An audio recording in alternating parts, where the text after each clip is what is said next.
ओम श्री सत्य गुरुदेवाय नमः। जानवर को हमें पालना चाहिए या नहीं पालना चाहिए, प्रेमी का प्रश्न है।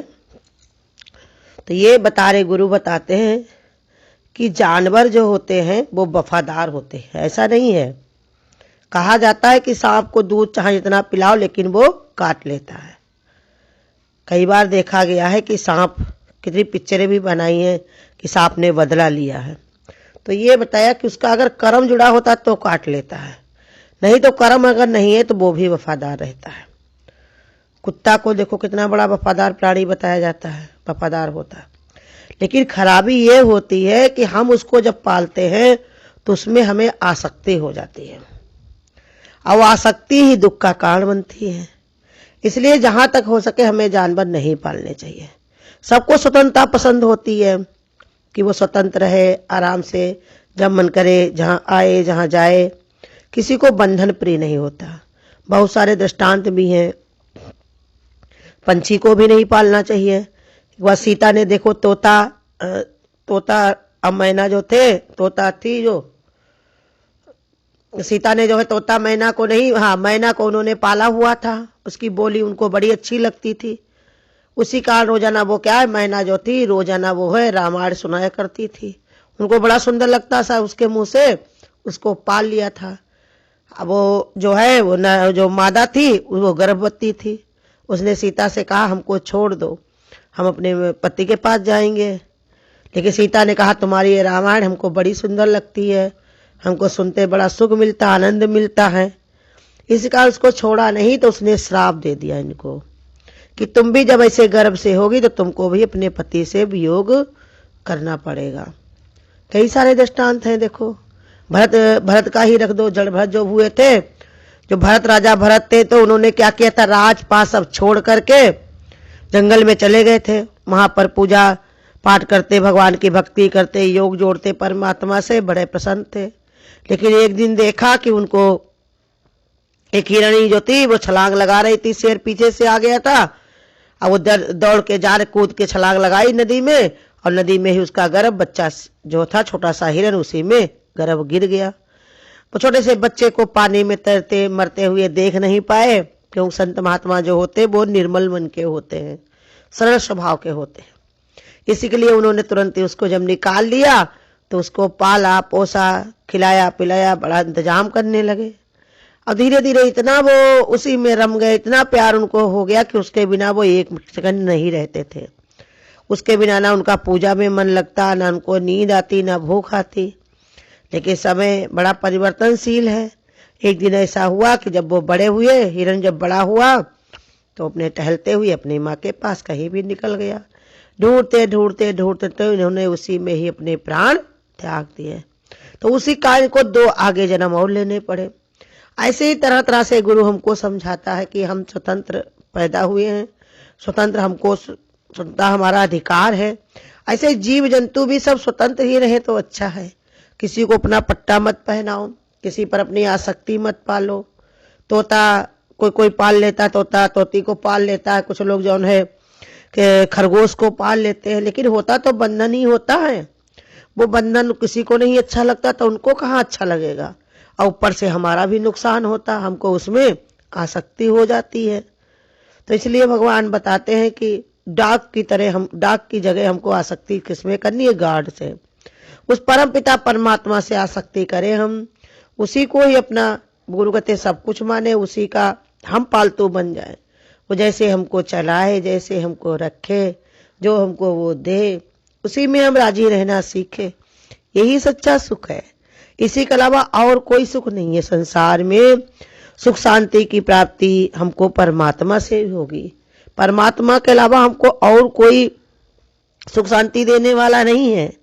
संसार के जितनी भी चीजें हैं वो हमारे दुख का ही कारण बनती हैं, क्योंकि किसी को हम छोड़ देते या कोई हमको छोड़ देता है। हर इंसान कैसे किसी के सहारे कोई भी चीज को पालता है। हम सोचते हैं कि हम उसको पाल रहे हैं, कि हमारे वो गुलाम रहेगा, बल्कि हम ही उसके गुलाम बन जाते। एक समय ऐसा आता कि उसके बिना हमको कोई अच्छा नहीं लगता, उसके सिवा कुछ भाता नहीं है।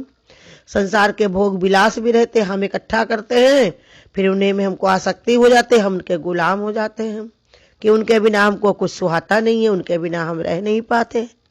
देखो, बिजली में रहने की आदत हो गई तो अंधेरा कितना काटता है, पंखे में लेटने की आदत हो गई तो हाथ वाले पंखे से कितना भय लगता है कि डुलाना ना पड़ जाए, कहीं बिजली चली जाए तो।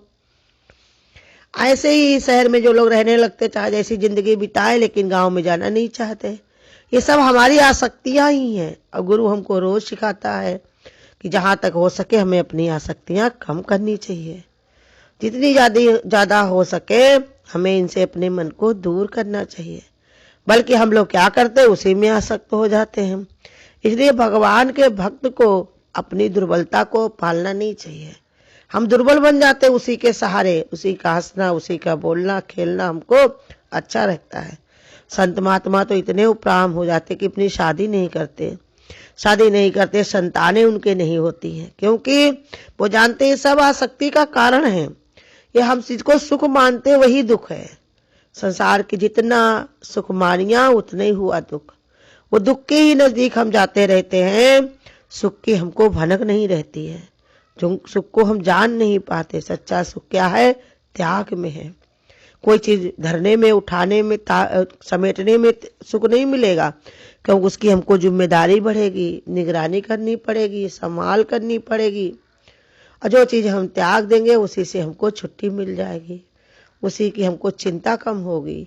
लेकिन संसार में लोग ये बात समझते नहीं। जब सच्चा गुरु हमको मिलता है तब हमको युक्ति बताता है कि संगत करे निर्बंध की तो बंधन दे छुड़ाए। जो परमात्मा निर्बंध है तो वो हमारे बंधनों को काट देता है। हमको स्वतंत्र रहना पसंद होता है और स्वतंत्रता हमको सबको देने में भी आनंद आता है। जब हम बंधन में नहीं रहना चाहते तो किसी को बंधन में हम क्यों डालें, उसको क्यों हम परेशान करें। वो भी भगवान का प्यारा है, कोई करता है तो करने दो। लेकिन हमको तो गुरु ने ज्ञान दिया है, हम तो गुरु की शरण में बैठे हुए हैं। गुरु हमको रोज समझा रहा है कि जियो और जीने दो। संसार का यही भगवान ने कहा ध्येय है, यही हमारा भी होना चाहिए। दादा भगवान को देखो ज्ञान मिला, आनंद मिला तो वो सबको बांटा। उन्होंने कहा देखो स्त्रियां त्राय त्राय मचाती थी कि हमारा कैसे उद्धार होगा, हमें कौन भव पार करेगा, कौन ऐसा है जो हमारा जो है अपने ऊपर भार लेगा। दादा भगवान ने कहा हम तुमको वो ज्ञान देंगे जिससे घर में रह के ही तुम सन्यासी त्यागनी बन जाओगी, आनंदित हो जाओगी, तुमको कहीं भी जाने की जरूरत नहीं पड़ेगी। एक सत्संग आने से सारा काम तुम्हारा हो जाएगा। जैसे कोई बीमार होता है, वो स्टेशन पर लेट जाता है तो काम सब कौन करता है, डॉक्टर। वो नर्स के सहारे करे या अपने दूसरे डॉक्टर अपने साथ में रखे, उसके सहारे वो सब काम करता है, करवाता है। ऐसे ही हमको भी सत्संग रूपी स्टेशन पर लेट जाना है। फिर गुरु हमारा खुद सब जिम्मेदारी लेके बैठा हुआ है। कहा नहीं पाप पुण्य का बनकर आया मैं तेरा ठेकेदार। ऐसे अपने गुरु को ही सहारा बना लो, अपने परमात्मा से प्रीति जोड़ो। वही मेरा सच्चा सहारा तब भी था जब कोई नहीं था, आज भी आगे भी वही रहेगा।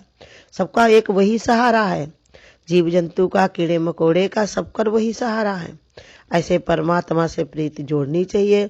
हम लोग अपने से भय करते, ये हमारी दुर्बलता है कि हमारे अगर कोई दुख आएगा, कोई परेशानी आएगी तो पहले जानवर पर बीतेगी, पहले जानवर मरेगा, पहले वो अपने ऊपर ले लेगा। कहीं न कहीं हमारी चालाकी होती है, और चालाकी तो सब भगवान जानता है। होशियारी मेरी तो सब भगवान को पता है, उसे तो कुछ छिपा ही नहीं है। इसलिए अपने जौन है नकारात्मक विचार जितने रहते हैं उनको हटाओ। अपने मन वचन और कर्म से इंसान नेक और पवित्र बनने की कोशिश करता है। वही गुरु हमको भी बनाना चाहता है कि अपने आप तुम अपने विचारों को बदलो। किसी और के सहारे के क्या तुम्हें मिलेगा, सहारा है तो परमात्मा का। सब रूपों में भगवान बैठा हुआ है। सभी से प्रेम करो, सभी को स्वतंत्र छोड़ो, किसी में आसक्ति नहीं लगाओ। कोई तुम्हारा है नहीं, किसी के तुम हो नहीं, बेकार में ही मन को अपने लगा बैठे हो। यही तुम्हारी भूल है, यही तुम्हारे दुख का कारण है।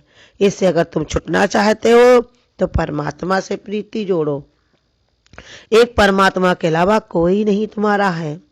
वो सात्विक, नम्र, निर्भय, अंतर्मुखी, अनासक्त, तटस्थ, सृजनशील, संवेदनशील, स्थिर बुद्धि से संतुलित रहो। कैसे भगवान ने बताया, जब तुम्हारे अंदर ऐसी शांति आएगी, अपने परमात्मा पर विश्वास होगा, तो अथाह तुमको शांति रहेगी। और शांति में ही शीतलता आती है। जितना शांति आएगी उतने शीतल तुम बनोगे, तुमको भी शीतलता मिलेगी और जो तुम्हारे संपर्क में आएगा उसको भी शीतलता मिलेगी। याद माने दया, दया परमात्मा की याद बनी रहेगी तो गड़बड़ी नहीं होगी। अब करुणा सिंधु परमात्मा तुम्हारे अंदर करुणा जरूर भरेगा। इसलिए माने सभी में मैं ही विद्यमान हूँ और सहयोग हमेशा सबका करो, क्योंकि हम भगवान के भक्त हैं और सभी में भगवान विद्यमान है। ऐसे सहनशीलता, आशावादियों में जैसे भगवान ने कहा हमारे सकारात्मक गुण होने चाहिए, हमारी सकारात्मक बुद्धि होनी चाहिए, जिससे हम अपना भी उद्धार करें, सबका कल्याण करें। जीव जंतु को पालने से कोई हमको फायदा नहीं होगा, बल्कि उनके लिए भी हम सुंदर विचार करें कि ऐसी योनि से ये मुक्त हो जाएं, इससे ये छूट जाएं, अपना इनका कल्याण हो। भगवान सब तुम्हारे जन्मे हैं, तुम्ही ने इनके ऊपर कृपा करनी है, तुम ही करोगे प्रभु। ऐसे भगवान से विनय करके सबको स्वतंत्र छोड़ो। हरिओम। अगर आपको आज की वीडियो अच्छी लगी हो तो वीडियो को लाइक और शेयर करना ना भूलें। आगे की वीडियोस देखने के लिए चैनल को सब्सक्राइब करें और नोटिफिकेशन बेल को ऑन करें।